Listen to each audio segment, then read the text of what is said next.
Les gars, nous allons parler des 10 signes qui montrent clairement que nous sommes à la fin des temps. Ce ne sont pas des théories du complot, ce sont des faits réels. Même ça, c'est une tromperie, n'est-ce pas, que l'ennemi va mettre en place, n'est-ce pas? Toujours montrer aux gens que non, que ce sont des balivernes, que ce sont des fables. Et à cause de ça, les gens ne croient plus en rien, n'est-ce pas? Il y a tellement de nouvelles, tellement d'informations, souvent fausses, n'est-ce pas? Déformées, et alors les gens deviennent incrédules. Oui, incrédules. Alors, ce que nous allons vous montrer ici, les amis, ce sont des faits réels qui se produisent déjà. Et je vais te dire une chose, là, Lamartine, je crois que nous sommes la génération de l'enlèvement. Moi aussi, je n'ai aucun doute là-dessus, Juninho. Oui, je crois que c'est très proche. On ne sait jamais, n'est-ce pas, si ce sera l'année prochaine, dans 10 ans, 20, 30 ans, on ne peut pas savoir. Mais tout indique que cette fois, c'est un chemin sans retour. Et pas seulement à cause de cela, mais aussi à cause de ces signes que nous allons présenter ici, n'est-ce pas? Oui. Tu as beaucoup parlé des gens qui font beaucoup de vidéos comme ça avec de fausses informations, en désignant, en disant qui est l'antéchrist, en fixant des dates, n'est-ce pas? On en a même déjà parlé. Ce qui se passe, c'est que quand ça ne se réalise pas, tout le monde commence à dire « Tu vois, tout est faux ». Et alors, Satan utilise ces circonstances pour que les gens ne voient pas les vrais signes du retour de Jésus. Tu comprends? C'est ça, la vérité. Mais ce qui est proche est vraiment très proche. Tous les signes sont là. D'accord, commençons tout de suite, n'est-ce pas? Il y a 10 signes, nous allons donc en parler brièvement, car détailler chacun prendrait trop de temps. Alors, allons-y. Le premier signe, je pense que c'est la base, je crois que c'est la base de la plupart des prophéties, sinon de toutes, qui vont se réaliser maintenant. À la fin des temps, c'est la résurgence de la nation d'Israël qui a eu lieu en 1948. Et c'était un miracle, n'est-ce pas? Parce que personne n'imaginait que tout cela allait arriver. Et je crois qu'elle en est la base, n'est-ce pas? Parce que les prophéties dépendent d'Israël restauré. Même la profanation du troisième temple qui va arriver nécessite qu'Israël soit restauré, n'est-ce pas? Alors, parle un peu de cela, Martine. Et pourquoi tu penses que c'est si important, n'est-ce pas? Non, c'est le dernier signe très important, qui est le retour d'Israël, parce que la Bible dit que l'antéchrist, Juninho, il va entrer dans le Saint des Saints, et va dire qu'il est Dieu, selon la deuxième lettre aux Thessaloniciens, chapitre 2. Il est dit qu'il va entrer dans le Saint des Saints, et va se présenter comme étant Dieu. Et Jésus en a aussi parlé. Quand vous verrez l'abomination de la désolation, dont a parlé le prophète Daniel, alors là, Jésus, il montre clairement que l'antéchrist va entrer, et va répéter la profanation du temple, comme l'ancien Épiphane l'a fait, n'est-ce pas? Jusqu'à ce que cela ait finalement précipité la révolte des Maccabées. Et ensuite les Juifs ont gagné. Il y a eu ce miracle, n'est-ce pas? De l'huile de la Ménorah qui ne s'est pas éteinte. Et à cause de cela vient la fête des Lumières, qui est aussi Hanouka, que tout le monde célèbre aujourd'hui. Mais pourquoi l'ancien Épiphane est-il entré? Et a-t-il profané? Pour que le Christ entre dans le temple et profane le temple doit être reconstruit. Et le temple doit être reconstruit. Israël devait retourner sur sa terre, et aussi parce que Jésus va régner pendant le millénium. Donc pour accomplir les prophéties faites à David et à Abraham, c'est donc le signe le plus important. Il y a d'autres signes dont nous allons parler. Mais celui-ci est vraiment la base de tout, comme tu l'as dit. Oui, exactement. Et juste une chose dont nous allons parler ici, les amis, c'est que le livre de l'Apocalypse est un livre de révélation. C'est un livre pour nous apporter de l'espoir. C'est ça. Imaginez marcher dans une pièce sombre sans savoir où aller. Le livre de l'Apocalypse, c'est exactement ça. Dans ces temps sombres que nous vivons, vous pouvez avoir un cap. Vous n'avez pas besoin de vivre comme les gens du monde qui sont ballottés d'un côté à l'autre, manipulés, trompés. Non, vous pouvez savoir exactement ce qui va se passer. Alors, même si nous ne connaissons pas la date du retour de Jésus, Jésus a laissé les signes. Il n'a pas laissé de jour précis parce que sinon, nous vivrions à notre façon. Beaucoup de personnes s'éloigneraient, s'égareraient et elles penseraient « Non, mais à telle date, la veille, je reviendrai sur les chemins de Dieu ». Dieu ne veut pas cette attitude en nous, c'est pourquoi il n'a pas donné de date. Sinon, les gens auraient idolâtré cette date et placé leur espoir là-dessus. Imagine. Il y a 2000 ans, Juninho, Si Jésus avait dit que ce serait en 2030, alors tous ces gens, pendant ces 2000 ans, ne s'en seraient même pas souciés, n'est-ce pas? Et ils vivraient leur vie n'importe comment. Donc, l'imminence du retour de Jésus était présente dans toutes les générations. Mais les gens disent cela. Mais pasteur, qu'est-ce qui distingue cette génération des autres? Pourquoi cela ne se produirait-il pas? Parce que jamais, en ces 2000 ans, toutes les circonstances nécessaires pour la venue de Jésus n'étaient réunies. Par exemple, je vais juste en donner une ici. Là, quand l'Antéchrist tuera les 2 témoins, la Bible dit que le monde entier verra et échangera des cadeaux. Comment le monde entier pourrait-il voir quelque chose qui va se passer dans la ville de Jérusalem? Par Internet, par la télévision. À l'époque, ce n'était pas possible. Maintenant, toutes les conditions sont réunies. Oui, c'est vrai. Et c'est intéressant que les apôtres vivaient comme si Jésus allait revenir le lendemain, n'est-ce pas? Oui, Ils croyaient que cela arriverait de son vivant. Non. exactement. Donc je pense que c'est le désir de Dieu, n'est-ce pas? Que nous vivions dans cette attente, que nous attendions avec impatience le retour de Jésus, n'est-ce pas? Alors, c'est ça la bonne nouvelle, n'est-ce pas? L'Apocalypse se termine par la victoire de Jésus et la nouvelle Jérusalem. Donc, pour résumer, tout va bien se terminer, mes frères.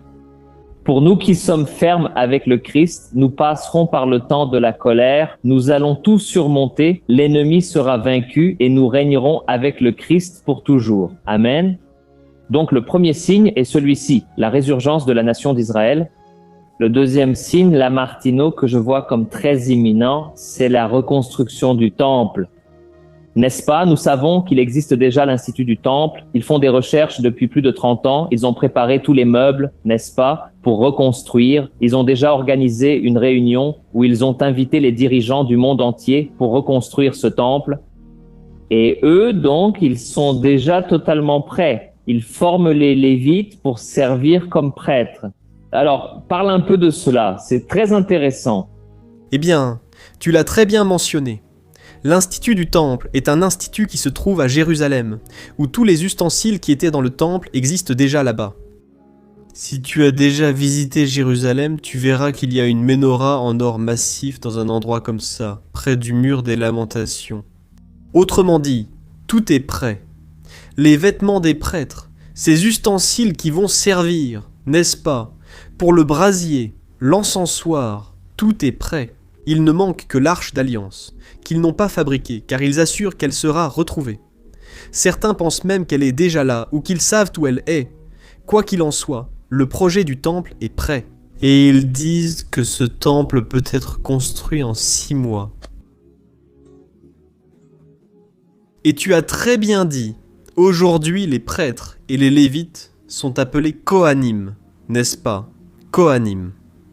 Le nom Kohen, en hébreu, signifie prêtre. Donc les Kohanim sont tous ces juifs qui portent ce nom de famille, Cohen. Ils sont déjà dans le désert. Il y a un endroit dans le désert où il y a une réplique du temple, et ils s'entraînent déjà au sacrifice. Et nous savons qu'il ne manque plus que l'accord de paix que l'Antéchrist va proposer pour qu'il soit possible de construire le 3e temple là-bas, sur le mont Moria. Parce que si aujourd'hui Israël y va et construit de force, une 3e guerre mondiale éclatera. Alors il faudra la signature de l'accord de paix que nous savons, selon Daniel chapitre 9, versets 24 et 27, qui marque le début de la grande tribulation. Regardez, c'est très intéressant les amis. Oui, pour ceux qui ne le savent pas, comme nous l'avons dit au début, la construction du 3e temple est fondamentale pour l'accomplissement des prophéties, car c'est là que l'Antéchrist va s'asseoir. Et c'est intéressant, ils ont même commenté ici à propos de la génisse rousse, n'est-ce pas, qu'ils sont déjà en train de la préparer. Ils y croient déjà, non? Non, elle existe déjà, elle existe déjà. Il existe déjà des éleveurs de cette génisse rousse qui ne doit avoir aucun poil d'une autre couleur, ni blanc, ni noir. Il y a déjà tout, Juninho. Il ne manque plus que l'arche de l'alliance et la signature de l'accord. Celle-ci qu'en anglais on appelle Red Heifer, n'est-ce pas? Qui est la génisse rousse, cette génisse qu'il sacrifiait sur le mont des Oliviers et qu'il brûlait entièrement, n'est-ce pas? Elle devenait juste de la cendre, et les cendres de cette génisse.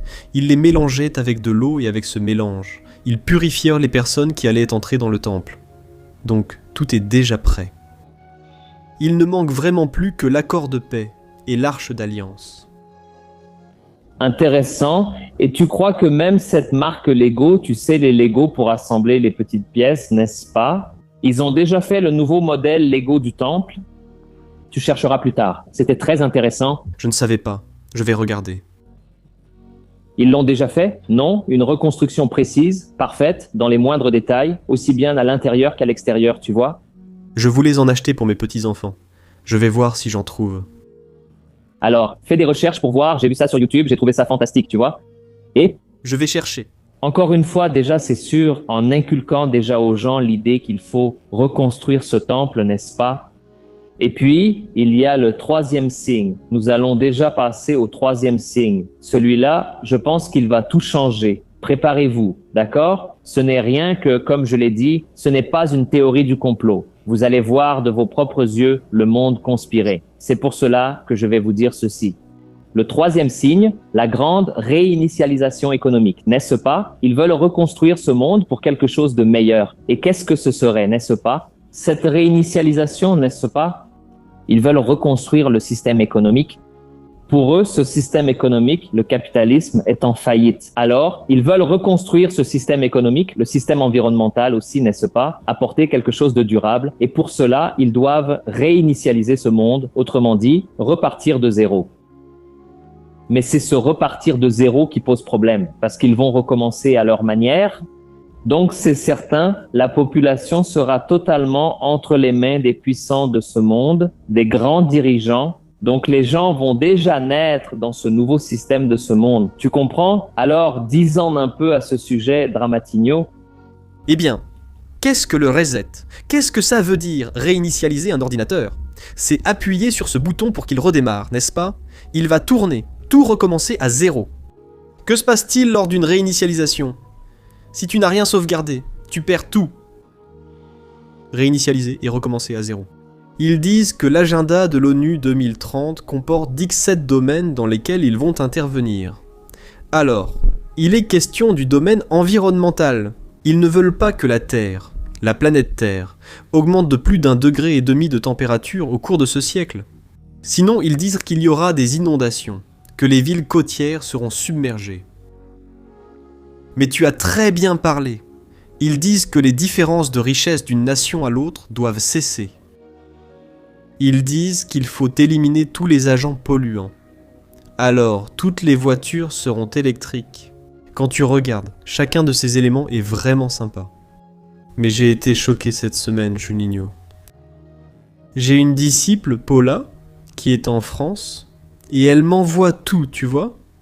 Et j'ai la chance de comprendre le français. Et elle m'a envoyé une vidéo où le président Macron et le président, celui du Forum économique mondial, qui est le premier à avoir parlé de la réinitialisation, ils disent que l'avenir du monde, c'est la puce dans le cerveau. Regarde, le président du Forum économique mondial a dit ça. Parce que de cette façon, les gens seront connectés au monde numérique. Alors, Cette réinitialisation est bien plus profonde. Je crois qu'ils vont tout remettre à zéro, qu'ils vont éliminer les monnaies des pays. Il y aura une monnaie unique. Ce ne sera plus de la monnaie papier, ce sera de la monnaie électronique. Pour cela, il faudra avoir un système de contrôle mondial. À mon avis, Internet sera introduit dans le corps des gens, à travers cette puce. Alors, je pense que cette resété économique, c'est ce qui va permettre à l'antéchrist de dominer le monde. C'est Reset et Juninho. L'économie dans ce domaine. Par exemple, tu sais ce que je pense? Ces jours-ci, je priais. Nous qui sommes ici des youtubeurs et tout, je pense que ces chaînes qui seront considérées comme politiquement incorrectes, elles vont être supprimées. Nous allons perdre. perdre nos comptes. Alors, je te le dis, toi qui suis Antonio Junior, qui me suis, qui suis d'autres personnes sérieuses, c'est le moment de partager. Partage les vidéos, partage la prédication, car c'est l'instrument que Dieu utilise pour atteindre le monde. Parce que, à mon avis, quand le resété arrivera, tous ces comptes seront remis à zéro, et nous allons perdre cette opportunité, et tout recommencera à zéro. Tout recommencera à zéro selon de nouvelles lois qui ne seront pas les lois de chaque pays. Mais ce seront des lois mondiales venant de l'ONU, de ces 10 nations qui vont composer le gouvernement de l'Antéchrist. Alors, la resété économique, À mon avis, c'est de tout remettre à zéro pour commencer le système de l'Antéchrist. Et pour moi, on en parlera plus tard à propos de l'avancée de la technologie. Cela a à voir avec la puce à l'intérieur des personnes. Oh là. Tu sais, on entend ces choses et on devient tellement triste, n'est-ce pas? Parce que la Bible dit qu'on doit détester le mal. Et donc, nous qui sommes chrétiens, qui avons l'amour du Saint-Esprit en nous, on se sent mal de voir la méchanceté, n'est-ce pas, régner dans le monde. Mais frère, c'est ce que Jésus a dit, lève la tête, regarde vers le ciel, car la rédemption est proche. C'est ça. Frère, quand ce sentiment de tristesse vient, comme j'ai vu certaines personnes le commenter ici, c'est le moment de regarder vers Jésus et de penser « Waouh, grâce à Dieu, le mal va prendre fin ». Le mal approche de la fin. Vous comprenez, frère? Donc, ces personnes puissantes n'ont pas d'amour pour les autres. Elles ne pensent qu'à accroître leur propre pouvoir. Et c'est intéressant, n'est-ce pas? L'ONU se réunit déjà depuis plus de 50 ans. Les plus puissants, les dirigeants de toutes les nations, et le monde devient de plus en plus inégal. Alors, cela ne me montre qu'une chose. Ils n'ont aucun intérêt, n'est-ce pas, à améliorer ce monde. Au contraire, le chaos est nécessaire pour que tout se termine et recommence selon leurs conseils, n'est-ce pas, selon leur façon de gouverner. Et surtout mettre fin à la liberté des gens d'aller et venir. C'est de plus en plus difficile. Plus le monde se numérise, plus il est difficile d'avoir de la liberté. Exactement. Quand tu n'auras plus d'argent liquide. Aujourd'hui, tu peux aller à l'épicerie acheter à manger et tout ça. Dans le futur, Juninho, tu ne pourras plus. Dans le futur, si tu n'es pas dans le système, et pour être dans le système, il faudra accepter la marque de la bête, tu ne pourras rien faire. Tu n'achètes pas, tu ne vis pas, tu ne vends pas, tu ne fais rien. Tu vas devoir vivre en marge. Alors, ça arrive.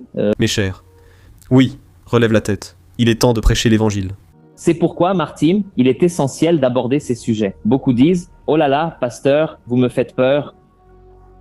Pasteur, vous ne parlez que de ça. On veut ouvrir les yeux des gens, car la connaissance est la plus grande liberté. Vous choisissez alors ce que vous suivez. » Vous choisissez, vous comprenez? Vous n'êtes pas manipulé. Il faut donc mettre en lumière tout ce qui se passe. D'accord? Alors, Martin, le 4e signe que je trouve aussi très fort et qui montre que nous sommes à la fin des temps, c'est l'inflation. N'est-ce pas? On voit déjà cela et beaucoup pensent que c'est propre au Brésil, que c'est la faute du gouvernement. Frère, non. Cette inflation touche le monde entier. Et la Bible dit qu'en effet, à un moment donné, l'agneau ouvrira les seaux et une grande crise économique viendra, n'est-ce pas, pendant la tribulation. Mais on voit que rien n'arrive du jour au lendemain. Il y a toujours une préparation d'abord. N'est-ce pas? Il y a quelque chose qui accompagne depuis longtemps jusqu'à l'accomplissement des prophéties. Alors, parlons un peu, Martin. Tu es aujourd'hui aux États-Unis, non? Oui, j'y suis. Alors, tu as très bien parlé de la crise économique qui aura lieu pendant la grande tribulation. Mais pour que l'Antéchrist puisse instaurer un gouvernement mondial, la première chose qui devra arriver, c'est la faillite des nations. Lors de la crise, Juninho, qui a eu lieu en 2008, les nations du monde ont pratiquement fait faillite. Les banques centrales du monde entier ont commencé à aider les entreprises pour qu'elles ne fassent pas faillite. Maintenant, les banques centrales n'ont plus d'argent, et les nations n'y arrivent pas. Elles n'arrivent pas à les payer. Alors, cet effondrement économique, c'est ce qui va justifier le reset. Bon les gars, tout le monde est en faillite. On va faire quelque chose. On va tout remettre à zéro et recommencer. Là, vous dites, mais ça n'arrivera pas. C'est déjà arrivé. Pendant la Seconde Guerre mondiale, l'Allemagne a fait faillite. Et l'Allemagne, après avoir perdu la guerre, a connu une inflation catastrophique. C'était des millions de pourcents par jour. Donc, qu'est-ce qu'ils ont fait? Ils ont tout remis à zéro. La monnaie ne valait plus rien. Ils ont tout remis à zéro et ont recommencé. Sauf que cette fois, ce ne sera pas dans un seul pays. Ce sera dans le monde entier. Et il n'y aura pas plusieurs monnaies. Il y aura une seule monnaie. Et qui sera au pouvoir? C'est la banque centrale qui va contrôler ça. La banque centrale. La banque viendra de l'ONU et de ces 10 nations qui vont gouverner le monde. C'est la coalition de nations qui soutiendra l'Antéchrist. Alors, sans aucun doute, préparez-vous, parce qu'il y aura d'autres crises. Écoute, alors, je regardais un documentaire sur Netflix à propos de l'histoire. Il raconte l'histoire d'une manière facile à comprendre. J'ai oublié le titre du documentaire, il commence par « Histoire ». Et là, il y a la question de la Chine. Et ils montrent à travers des graphiques et des données qu'en 2025, la Chine va dépasser les États-Unis. Sans aucun doute. Il y a 30, 40 ans ou même plus, 50 ans, c'était comme ça. La Chine avait 1%, les États-Unis 99%. C'était du 99%, c'était un écart très important. Mais les États-Unis ont voulu établir des partenariats avec la Chine parce que c'était un pays très fermé, un pays communiste. Et puis, à mesure que la Chine apprenait à connaître, qu'elle établissait des partenariats, et comme ils ont une population immensément plus grande, ils se sont rapprochés. Depuis quelques années, ils sont déjà presque au même niveau. Mais il y a cette question du contrôle social dont on a parlé. Là-bas, c'est un autre régime totalement différent. Les gens sont totalement contrôlés et ils achètent tout. Tu vois, tu peux voir qu'un Chinois arrive dans une ville, il se développe, il prospère, parce qu'une chose qu'ils ont, c'est une main-d'œuvre très bon marché. Tu vois, ils arrivent à produire à grande échelle. Et eux, ils grandissent et dominent tout. Donc, c'est une réalité. Bientôt, on verra la Chine comme la plus grande nation du monde. Les États-Unis vont perdre leur place, non? Alors, ça, les amis, c'est un grand signe, cette question de l'inflation. Le cinquième signe que je pense qui se produit déjà, mais qui va empirer, c'est la tromperie. La Bible dit, Jésus a dit, n'est-ce pas, dans Matthieu 24, 23, que la tromperie va dominer ce monde. Et les gens sont trompés. Aujourd'hui, si vous parlez de ces sujets dont nous discutons ici, on vous traite de fous, d'ignorants. Théorie du complot. Exactement, mal informés. Et il est nécessaire que cette tromperie ait lieu, car c'est ainsi que les gens vont adorer l'Antéchrist. Ils vont l'accepter sans hésiter. Donc la tromperie, d'ailleurs, Satan lui-même, il est le père du mensonge. Il est spécialiste du mensonge. Il sait tout sur l'être humain. Et il est le prince de ce monde. Donc, il utilise des gens tout le temps pour tromper la population. Alors, si tu as quelque chose à dire à ce sujet, c'est quelque chose que nous devons... Non, ça. La Bible en parle, n'est-ce pas? Un Timothée 4 indique que dans les derniers jours, certains abandonneront la foi en prêtant attention à des esprits séducteurs et à des doctrines de démons. Jésus dit « Lorsque le Fils de l'homme viendra, trouvera-t-il la foi sur la terre ?» Il ajoute « L'iniquité ayant augmenté, l'amour du plus grand nombre se refroidira. » L'Église assimilée est en train de se refroidir, et quand elle se refroidit, la progression de la tromperie devient très forte. C'est spirituel cela. Maintenant, qu'est-ce que tu vois ? Ils ont aussi dominé tous les médias, le cinéma. Tu sais quels sont les plus grands blockbusters du cinéma et des livres ? Ce sont tous des films de sorcellerie. De sorcellerie, de vampires ? De sorcellerie. Voilà. Qu'est-ce qui se passe, Juninho ? La personne qui ouvre la porte pour voir ça, elle commence à refroidir dans la foi. Et cette tromperie est en train de se multiplier. Aujourd'hui, par exemple, en Angleterre, il y a plus de 5000 sorciers. Et tu as des églises qui ferment. Tu as l'islam qui grandit, des églises qui deviennent des bars et des musées, et des mosquées qui ouvrent partout en Europe. Alors, pourquoi ? Parce que quand l'église ne se lève pas, la tromperie avance. Alors, ce que nous devons faire, c'est chercher le réveil, parce qu'il y a encore beaucoup de gens qui vont se convertir. Pour que cela arrive, nous devons résister. Maintenant, l'amour va se refroidir. La Bible dit, il n'y a pas de retour en arrière. Et même au sein de l'Église, malheureusement, comme tu l'as dit, quand on parle de ça, il y a des gens qui préfèrent parler d'autres sujets, de gagner de l'argent, comment devenir riche, comment faire ceci, comment faire cela. Et l'Église là, tu sais, ne perçoit pas les signes qui sautent aux yeux. La tromperie se multiplie vraiment. C'est vrai. Donc, plus on rejette la vérité, Dieu lui-même livre la personne à la tromperie. Paul dit cela dans 2 Thessaloniciens 2, n'est-ce pas ? Parce qu'ils n'ont pas cru à la vérité, Dieu leur enverra une puissance d'égarement pour qu'ils croient au mensonge. Ils croiront en l'Antéchrist, parce qu'ils n'ont pas cru au Christ. Oui, c'est vrai. Et là, dans Romains 1, il est aussi dit que parce que les gens ne veulent pas, n'est-ce pas, obéir à l'Évangile, croire en Jésus, Dieu les livrera à leur propre passion. Alors, les gens sont trompés sans savoir pourquoi. Ils n'ont pas voulu la vérité et maintenant, ils sont trompés. Et c'est la plus grande tromperie. La personne ignore qu'elle est trompée. N'est-ce pas? Alors, les gens retourneront à leurs pratiques mondaines. Ils deviendront tièdes dans la foi sans s'en rendre compte. Ils s'éloigneront complètement de la vérité.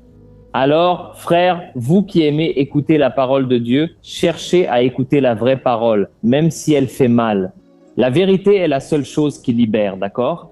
Tu as dit quelque chose que j'ai trouvé tellement bien sur ton Instagram, que si dans cette vie tu n'as que des épines, tu auras une couronne là-haut, dans la gloire. Je ne sais pas si c'était exactement ce terme, Mais c'était ça. mais j'ai trouvé ça merveilleux, parce qu'il y a des gens, Juninho, que la vie est très difficile. Ici sur Terre, mais ces gens auront plus de récompenses, non ? exactement. Si tu y penses, par exemple, L'évangile pour les personnes là-bas qui sont en Iran, dans ces pays où souvent on perd la vie à cause de l'évangile. Alors les gens ne cherchent que les choses terrestres, mais l'éternité dure bien plus longtemps que ces années que nous avons ici. c'est vrai, ça ne se compare pas. N'est-ce pas ? Paul lui-même a dit que ces souffrances momentanées, légères, et pourtant il a été fouetté, il a failli mourir dans un naufrage, il a été lapidé, n'est-ce pas ? Et il a dit, tout cela, ce sont des souffrances légères comparées à la gloire qui nous est réservée. Amen, frère ? Oh, Lamartino, je pense que c'est un signe très fort qui se produit déjà, mais malheureusement, cela va empirer, c'est l'iniquité. N'est-ce pas ? Jésus en a parlé dans Matthieu 24, que parce que l'iniquité se multipliera, l'amour se refroidira. Et Paul aussi, dans 2 Thessaloniciens, a appelé l'Antéchrist l'homme de l'iniquité. C'est ça. Alors, ce péché, n'est-ce pas ? La quantité de péché qui ne cesse d'augmenter. La Bible dit qu'à la fin des temps, les gens vont inventer de nouvelles façons de pécher. Ils vont inventer plusieurs façons de pécher. Tu finis par être effrayé de voir à quel point l'être humain penche vers le mal, n'est-ce pas ? Il recherche les choses qui viennent des ténèbres, pas de la lumière. Donc parle un peu de cela, de la question de l'iniquité. Je trouve que ça arrive trop souvent, non ? Les gens considèrent ça comme normal et refusent d'entendre parler de la parole de Dieu, n'est-ce pas ? Juninho, tu as très bien parlé, tu as parfaitement expliqué ce que signifie l'iniquité. L'iniquité, dans la langue grecque originale, n'est-ce pas ? Celle dans laquelle le Nouveau Testament a été écrit, c'est anomia. Anomia, c'est l'absence totale de loi. L'iniquité, c'est l'individu qui ne vit pas sans loi. Maintenant, à quelle loi Paul fait-il référence ? Il s'agit de la loi de la parole de Dieu. L'iniquité, c'est transgresser la parole de Dieu. Nous vivons à une époque où la Bible dit que les hommes appelleront le bien mal et le mal bien. Alors, Ce qui offense Dieu, ce qui offense sa parole, c'est transgresser la loi. Et aujourd'hui, nous vivons à une époque où les gens disent « Non, ce qui est bon pour moi ne l'est peut-être pas pour toi. Ce qui est juste pour moi ne l'est peut-être pas pour toi. » Et tu l'as très bien dit, les gens inventent de nouvelles formes de perversion. Et les gens font cela de plus en plus. Et malheureusement, cela arrive même très souvent à l'intérieur de l'Église elle-même, au sein même du peuple chrétien.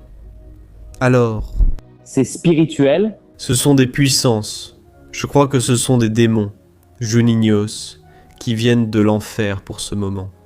Des démons qui étaient réservés pour cette dernière heure. Qui sont des démons plus puissants de tromperie, de méchanceté, de perversité. Exactement. Alors aujourd'hui, on remarque cela, n'est-ce pas, Antoine Junior, qu'il devient de plus en plus difficile de vivre dans la sainteté parce qu'il y a tant d'attraits, il y a tant de choses pour nous éloigner de Dieu. Alors, on voit les jeunes, la difficulté qu'ils ont à rester dans la sainteté. Je me souviens qu'à mon époque, quand je me suis converti, j'ai pris la décision, je vais me préserver pour le mariage. Je ne m'impliquerai sexuellement avec personne. Mon corps est le temple du Saint-Esprit. Aujourd'hui, on ne parle plus de cela dans les églises. On n'en parle plus. Pourquoi ? Pratiquement tout le monde le pratique, tu comprends ? Donc, c'est très difficile de se préserver aujourd'hui. Il va falloir aller à contre-courant et parfois même à contre-courant de l'Église parce que les frères eux-mêmes, les gens de l'Église ne veulent pas obéir à la parole. Donc, c'est un grand signe parce que l'Antéchrist est appelé l'homme de l'iniquité. Tout ce qui est lié à la sainteté, tout ce qui est lié à Dieu, il va l'enlever, tu comprends ? Et avec ce reset, ils vont certainement enlever toutes ces questions morales, les valeurs chrétiennes. Ils n'accepteront plus cela. Alors, c'est vraiment le moment de ce que tu as dit, oh. Et les pasteurs qui veulent maintenant faire une relecture de la Bible pour que la Bible s'adapte à ce nouveau système pervers. Que faire ? Exactement. Tu vois que la tromperie existe même dans l'Église. Des dirigeants éminents, des personnes connues qui disent maintenant « Non, nous allons devoir réinterpréter la Bible pour l'adapter aux normes d'aujourd'hui ». Alors, tu vois ce que c'est. La parole de Dieu est déchirée par les dirigeants eux-mêmes. Et beaucoup de gens. Je me demande, comment ces gens ne quittent-ils pas ces églises? Que ces pasteurs font cela? C'est la tromperie. C'est la tromperie, exactement. Donc c'est une tendance. Malheureusement, beaucoup d'églises vont complètement s'égarer, mais ceux qui sont de Dieu, le reste, vont rester fermes. Alors, frères, faisons attention. Écoutons seulement la parole, quoi qu'il en coûte, d'accord? Un autre point, Lamartine, qui va arriver bientôt, n'est-ce pas? C'est la question de l'union des religions.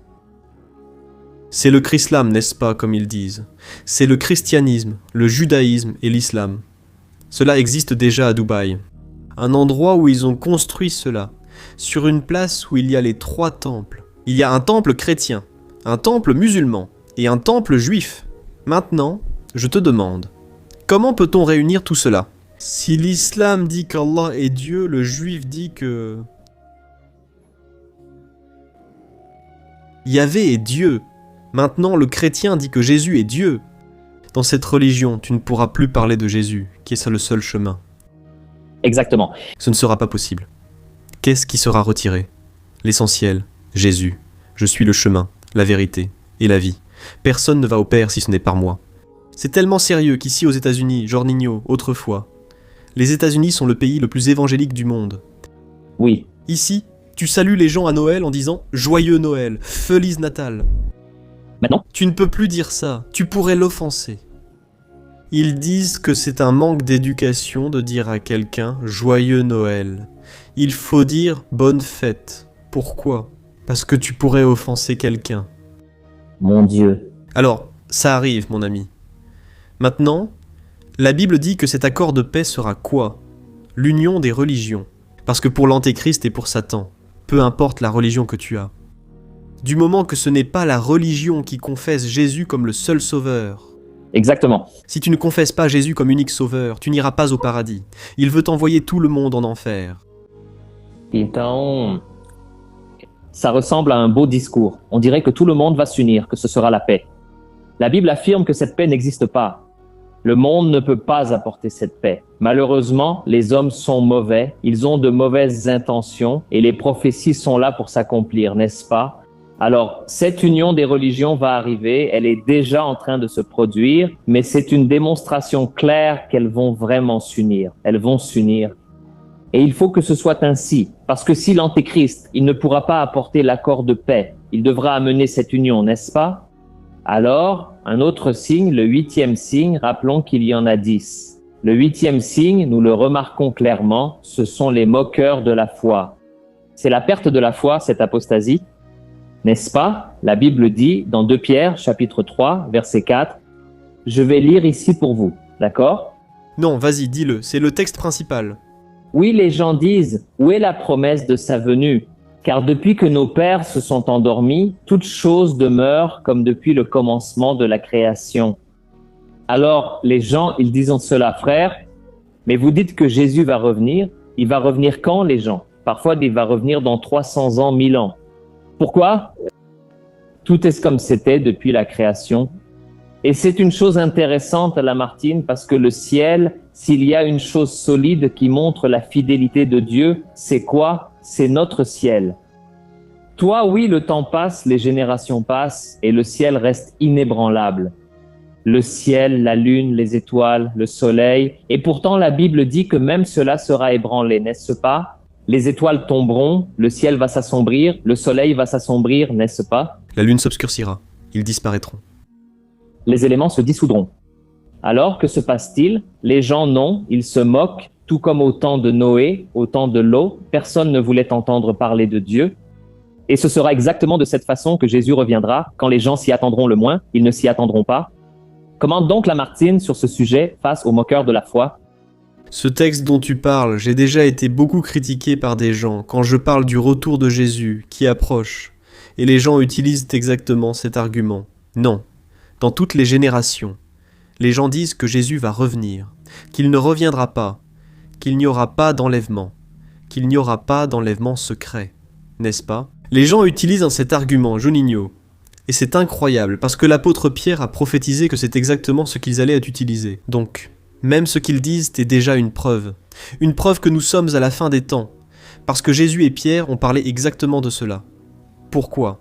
Les gens disent « Cela fait 2000 ans qu'il n'est pas venu, dont il ne viendra pas. » C'est de cela que Jésus parle. Les amis, si vous l'ignorez, le thème le plus évoqué dans le Nouveau Testament, et aussi dans l'Ancien, est le retour du Christ. C'est le retour du Seigneur. Et écoutez, les amis, presque tous les livres de la Bible évoquent le retour du Christ, sauf un dont je ne me souviens plus le nom. Je crois que c'est Philémon, qui est une lettre personnelle, n'est-ce pas ?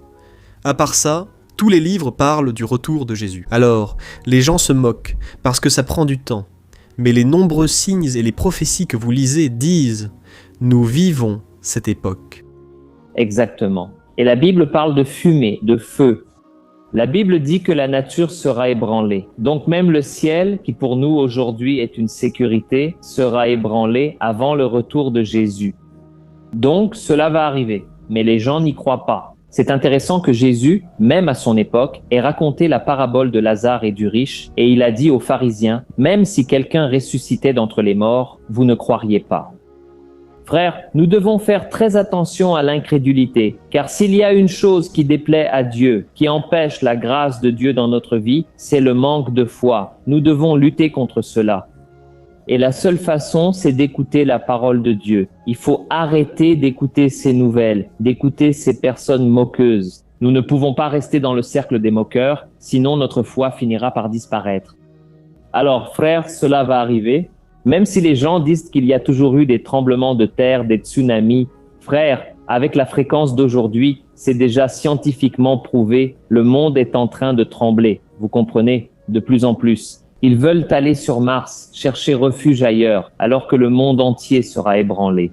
Alors, c'est le moment pour nous d'être très prudents, d'avoir beaucoup de crainte de Dieu, de ne pas commencer à penser « Non, mais ça a toujours été comme ça ». Ce n'était pas comme ça, frère. À l'époque de Noé, les gens disaient « Qu'est-ce que c'est ? Il n'a jamais plu ». Mais soudain, il y a eu un déluge soudain qui a surpris tout le monde, alors que nous puissions entrer dans l'arche, n'est-ce pas, qui est une figure du Christ. C'est seulement là que nous sommes protégés. Amen. Et passons à l'avant-dernier signe. Bien sûr, il y a beaucoup d'autres signes, n'est-ce pas? Mais ceux-ci sont, je crois, parmi les principaux, n'est-ce pas? Le 9e signe, la guerre de Gog et Magog. Là, dans Ézéchiel 38, il est dit, c'est intéressant, que cela remonte à des milliers d'années, n'est-ce pas? Le prophète Ézéchiel avait déjà prédit de façon détaillée, de façon spécifique, la situation actuelle au Moyen-Orient aujourd'hui, n'est-ce pas? Alors parle-nous un peu de cela, Martin. Eh bien, Ézéchiel a écrit au 6e siècle avant Jésus-Christ. Donc, nous parlons d'une prophétie vieille de 2600 ans. Et lorsque vous lisez Ézéchiel 38, chacune de ces nations décrit le groupe de nations, la coalition de nations qui va envahir Israël et qui voudra dominer Israël. Pourquoi ? Pour des raisons religieuses. Beaucoup de ces nations sont arabes, parce que ceux qui sont à la tête de cela sont la Russie, la Turquie et l'Iran. L'Iran ? Parce que l'Iran, c'est la Perse là-bas, n'est-ce pas ? Magog, c'est la Russie. Maintenant, tu as Tubal, Méchec, tu as plusieurs nations là-bas qui représentent les ennemis d'Israël aujourd'hui. Alors, quand tu regardes la géopolitique, Juligno, tu vois parfaitement que, comment Ézéchiel a-t-il pu écrire il y a 2600 ans, à une époque où les Perses étaient amis avec Israël ? On ne peut pas oublier que les Perses ont libéré le peuple exilé à Babylone pour qu'il retourne à Jérusalem et en Israël. Ils ont aussi donné de l'argent et des lettres, n'est-ce pas? Ils ont vu le grand. Il a fait un décret. Alors, comment un gars comme ça peut-il prophétiser que les Perses deviendraient des ennemis d'Israël? Cela s'est accompli 2600 ans plus tard. La guerre de Gog et Magog va précéder l'enlèvement. À mon avis, ce sera la 3e guerre mondiale. Et la guerre de Gog et Magog va provoquer tellement de morts et tant de stupeur que ce sera aussi l'une des raisons pour conclure l'accord de paix. L'accord de paix entre de nombreuses nations. Et celui qui va conclure cet accord de paix, c'est l'Antéchrist. Alors, restez attentifs les amis. Parce que ce qui se passe au Moyen-Orient a tout à voir, c'est l'horloge de Dieu pour la planète Terre. Ça approche, vous voyez les amis ? Oui, exactement. Je pense que la motivation vient de la richesse d'Israël, n'est-ce pas? Parce qu'Israël, ici, oui. Dans le cas de la Russie, ce n'est même pas le pétrole. Ils ont du gaz. Mais qu'est-ce qu'ils ont dans cette mer morte? Ils ont là-bas du cobalt, qui était nécessaire pour fabriquer la bombe atomique, pour faire toute une série d'autres choses. Ils ont du cobalt là-bas pour plus de 200 ans. Ils ont des minerais là-bas qui sont extraordinaires. Donc, pour les Arabes, c'est religieux, mais c'est aussi financier. Sans aucun doute. Oui, exactement. Et maintenant, le dernier signe concerne la technologie, n'est-ce pas? Comme tu l'as dit à propos de la prophétie, n'est-ce pas? Là, dans l'Apocalypse, que le monde entier verra les corps des 2 témoins étendus sur la place de Jérusalem. Alors, si le monde entier va voir ces 2 corps, c'est-à-dire ça ne peut être que par Internet, le téléphone portable, qui aujourd'hui, parfois, le téléphone est la télévision. La télévision. Et c'est quelque chose, c'est-à-dire, aujourd'hui, le téléphone portable est plus fort que la télévision. C'est devenu une télévision personnelle. Quand l'Apocalypse a été écrit, je pense qu'il n'aurait jamais, peut-être qu'il n'avait pas cette notion, n'est-ce pas? Mais oui, c'était quelque chose d'impensable. Il y a 50 ans, ils n'avaient pas conscience de tout cela. Je voulais même vous dire quelque chose. C'est quelque chose que j'ai découvert récemment. Vous savez que la langue hébraïque n'avait pas de chiffres, n'est-ce pas? Donc le chiffre dans la langue hébraïque était la lettre. Chaque lettre avait une valeur numérique. La lettre Aleph. La première lettre de l'alphabet hébraïque est Bet. La deuxième, c'est Bet. Gimel. 3. Dalet. 4. Sheikh. 5. La 6e lettre est Vav. C'est la lettre 6. Alors qu'est-ce que le 6? 6. C'est Vav, Vav, Vav. Parce que Jésus n'a pas parlé à Jean en grec, il a parlé en hébreu. Maintenant? Juninho, la lettre Vav, elle est translittérée dans notre alphabet par W. Donc Vav? Vav. Ce n'est rien d'autre que WWW. Et qu'est-ce que le WWW? C'est le World Wide Web, qui est l'Internet à l'échelle mondiale. C'est le W, que vous utilisez chaque fois que vous allez sur Internet. Alors, qu'est-ce que je crois que Dieu est en train de me montrer? Et j'ai même fait une vidéo à ce sujet, que le nombre de la bête, la marque de la bête, c'est Internet. Regarde, aujourd'hui, Internet est encore en dehors de nous. Mais aujourd'hui, on n'arrive plus à imaginer la vie sans Internet. Mais dans peu de temps, elle sera à l'intérieur de nous. Alors, regarde bien Internet, qui aujourd'hui contrôle pratiquement tout. Aujourd'hui, tu as un téléphone portable, même éteint. Il sait où tu es allé. Il peut te localiser. Parfois, tu es en train de parler. Je ne sais pas si ça t'arrive. Ton téléphone commence à te parler. Je lui dis « Tais-toi, mon gars. Je ne t'ai pas parlé. » Mais lui, il t'écoute. Aujourd'hui, tu enregistres quelque chose qui va dans le cloud. Sauf que ton cloud va être connecté aux autres clouds. Et tout ça va être connecté au grand cloud. Et ils vont avoir tout ce registre de tout le monde, ce que tu aimes, ce que tu n'aimes pas, ce que tu fais. Et le jour où ils remettront tout à zéro, les informations seront perdues. Eux seuls auront nos données, et puis ils vont recommencer, en ayant le contrôle de tout le monde. Donc ça, C'est vrai? ce ne serait possible qu'avec l'avancée de la technologie. Juninho, Eh bien, on vit une période où tout va tellement vite, les gars. Je vais vous dire quelque chose de très important ici. Je crois que l'église sera enlevée avant la marque de la bête, d'accord? Je crois juste que tout cela est en train d'être préparé maintenant. Pourquoi est-ce que je crois cela? Parce que Dieu n'a pas détruit Sodome et Gomorrhe avant que l'eau ne parte. L'ange a dit « Tu dois partir, car tant que tu restes, je ne peux pas détruire, dit Dieu. » Non, il n'a pas détruit Noé, qui était jeune et juste. Il l'a sauvé du déluge. Alors, je crois que l'Église ne passera pas par la tribulation. Cependant, je dois être très sincère avec vous. Nous devons nous préparer à traverser la tribulation. Parce qu'on ne sait jamais. Il se peut qu'ils aient raison en disant qu'on va passer par là, et que nous ayons tort. Donc, quelqu'un a dit comme ça, dit que celui qui acceptera la marque de la bête perdra le salut. C'est ça. Ce n'est pas du genre. Je l'ai accepté sans le savoir. Non. Quand la marque de la bête sera mise, tu vas au chapitre 13 de l'Apocalypse et tu verras. On va mettre la marque Et tout le monde saura que cette marque est une autorisation que tu donnes pour que les gens te contrôlent. Et tu vas reconnaître l'Antéchrist comme étant Dieu lui-même. C'est là. Regarde, Ils vont le reconnaître, et celui qui va mettre cela en œuvre, c'est le faux prophète, qui, à mon avis, est le grand leader religieux mondial. L'Antéchrist est un leader politique.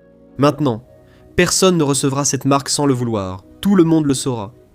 Mais si nous devons passer par cela, les amis, ça va être très difficile, parce que soit vous allez fuir en pleine nature, ouais, sans téléphone portable, sans rien, parce que si vous prenez un téléphone, il vous retrouve. c'est vrai. Ou vous allez mourir. Certains vont réussir à s'échapper. Comme le dit la Bible, mais beaucoup vont mourir. Alors, qu'est-ce que j'en pense ? Nous devons nous préparer en sanctifiant notre vie, en nous rappelant que cette vie ici est courte, 80, 90 ans. Mais l'éternité, c'est pour toujours. Alors, n'accepte pas cette puce dans ta vie, mon frère. Ne l'accepte pas. Tout ce dont nous avons parlé ici, les amis, ce sont des signes irréversibles, malheureusement. Et en même temps, heureusement, parce que nous qui avons Jésus, nous devons voir cela avec optimisme, avec espoir, avec courage. Parce que ce monde, mes frères, c'est fini, vous comprenez? Nous sommes en sursis ici parce que malheureusement, la tendance est à l'aggravation et ce monde ne s'améliore pas. Et nous parlons ici de toi qui es aux États-Unis, moi je suis au Brésil. Nous avons déjà traversé des épreuves. Imagine ceux qui sont dans des pays où l'on est persécuté. Imagine ceux qui subissent une persécution absurde, physique. Donc vraiment, nous marchons vers la fin. La faim et les pestes sont déjà là. Seuls ceux qui refusent de voir l'ignorent. Et c'est impressionnant, Lama Martini, il y a beaucoup de personnes intelligentes. Parfois, je parle avec des gens intelligents, instruits, et ils ne font pas attention à ces choses. Ils pensent que le monde va s'améliorer. Ils croient à cette utopie. Et c'est parce qu'il faut la révélation du Saint-Esprit, n'est-ce pas? Alors que nous puissions rester attentifs à cela. D'accord? Lama Martini, merci pour tout. Juninho, je veux d'abord remercier tous ceux qui nous regardent. Faire des vidéos avec toi me manquait. Merci. C'est toujours très bien. Le sujet d'aujourd'hui me tient à cœur. Et à toi aussi, n'est-ce pas? Je veux demander à ceux qui ne me suivent pas encore sur Instagram ou YouTube. Lama Martini. Allons-y. Je veux faire un remerciement public, que je fais tout le temps. Je l'ai déjà fait plusieurs fois pour Antonio Junior. Antonio Junior a été la personne qui m'a aidé sur ma chaîne quand je commençais, les amis. Il a fait quelques lives avec moi qui m'ont donné un coup de pouce. Si aujourd'hui j'ai atteint 1,5 million d'abonnés sur YouTube, c'est grâce à ce cher frère. Je veux te remercier. À tout votre public, j'envoie un bisou à vous tous. Je remercie Dieu, parce que lorsque je t'ai rencontré à ce congrès sur l'Apocalypse, le Saint-Esprit touchait profondément mon cœur. Tu devais devenir connu nationalement. Tu étais déjà très connu. Mais le Brésil devait te connaître, parce que le message que tu portes est le plus nécessaire de nos jours. Alors, je remercie beaucoup Dieu pour tout ce qu'il a fait, les vidéos qu'on a enregistrées. Des millions et des millions de personnes ont été bénies, n'est-ce pas? Parce que les vidéos que j'ai enregistrées avec toi sur ma chaîne, elles ont toutes explosé, elles ont cartonné. Et les gens disent « Je t'ai connu grâce à Antonio Junior, ça me fait rire. Je vais payer la OETS pour lui. » Parce que les gens disent « Je t'ai connu grâce à Antonio Junior. » Alors, tu vois, aujourd'hui je fais la même chose avec d'autres personnes qui commencent, parce que je ressens cette obligation, tu comprends? Des gens que je vois qui ont du contenu et qui ont une parole prophétique, parce que j'ai été béni par toi. Et tu as été généreux. Et moi aussi, j'ai cherché à te trouver. Donc, ça, c'est que je te dois pour le reste de ma vie, et même pour l'éternité. Merci, car nous sommes devenus de grands amis grâce à cela, et ça n'a pas de prix. Amen, Juninho. Gloire à Dieu. Les amis, c'est tout. Bisous à tout le monde. Vous voyez, je vais prendre congé ici.